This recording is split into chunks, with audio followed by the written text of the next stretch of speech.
नमस्कार, आप देख रहे हैं प्रो इंडिया टीवी न्यूज। और आज हम आपको लेकर चलते हैं माँ विंध्यवासिनी अर्थात मिर्ज़ापुर जिले में। माँ विंध्यवासिनी को आदिशक्ति के रूप में भी जाना जाता है, इन्हें योग माया भी कहा जाता है। माँ विंध्यवासिनी की अनेकों कथाएं हैं, लेकिन जो सबसे ज़्यादा प्रचलित कथा है उसको मैं बतलाना चाहता हूँ। कहते हैं कि जब कंस ने देवकी और वासुदेव को कारागार में बंद कर दिया और जब कंस ने एक एक करके 7 बच्चों की निर्मम हत्या कर दी, तो 8वां बच्चा की जो भविष्यवाणी थी कि तेरी कोख से स्वयं नारायण यानी माँ देवकी की कोख से स्वयं नारायण पैदा होंगे और वो तुम्हारा पद करेंगे। लेकिन होनी को कुछ और ही मंजूर था, क्योंकि संसार आदिशक्ति में समाहित है।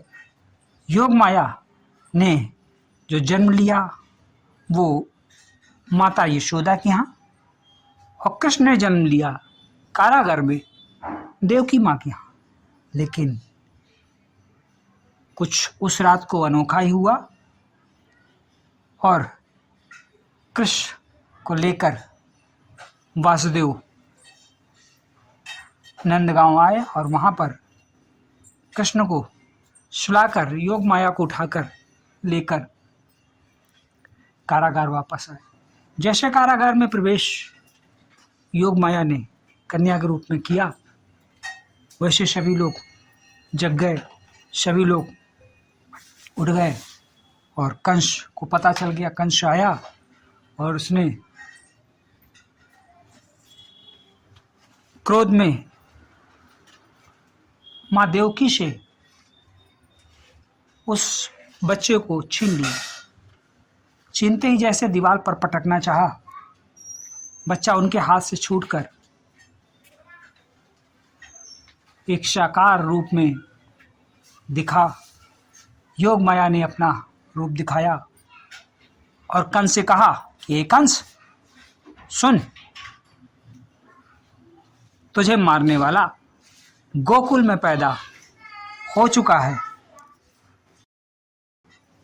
या कहते ही योग माया अदृश्य हो गई और वहीं समीप विंध्याचल पर्वत पर विराजमान हो गई, जिसे हम विंध्यवासिनी के नाम से जानते हैं। आज उसी विंध्यवासिनी स्थान पर माँ का भव्य अलौकिक मंदिर के दर्शन हम आपको कराते हैं। वास्तविकता में जो इसका स्वरूप आप देख रहे हैं, यह स्वरूप अत्यंत मनमोहक है। विंध्यवासिनी के चारों तरफ कॉरिडोर बन गया है, जिससे बाहर से भक्त आ सकें और आसानी से मंदिर के दर्शन कर सकें। मंदिर पर 2 विशेष गेट हैं, एक गेट नंबर 1 और गेट नंबर 2। गेट नंबर 1 और 2 के बीच से एक रास्ता जाता है जो सीधे सीधे गंगा नदी की तट की ओर लेकर जाता है, जहाँ पर लोग जाते हैं और गंगा नदी में स्नान करते हैं। तत्पश्चात स्नान करने के उपरांत फल फूल और पूजन सामग्री लेकर आते हैं और माँ विंध्यवासिनी के चरणों में अर्पित करते हैं। माँ विंध्यवासिनी को प्रसन्न करने के लिए श्रद्धा की बहुत आवश्यकता होती है, और कहते हैं स्वयं माँ विंध्यवासिनी जिस पर प्रसन्न हो जाती हैं, उसके दुख माँ हर लेती हैं, उसके कष्ट माँ हर लेती हैं, उसके जीवन में सुख समृद्धि और बढ़ जाती। धीरे धीरे हम लोग गलियारे से मंदिर के अंदर की ओर हम लोग चलते हैं और धीरे धीरे उस मंदिर के परिसर की ओर भी हम लोग बढ़ते हैं, जहाँ पर माँ विंध्यवासिनी जगत जननी माँ विराजमान है। उनके नेत्र, उनका मुखार देखकर ऐसा लगता है कि माँ सब कुछ अपने भक्तों पर निछावर कर देगी, कर रही है और करती रहेगी।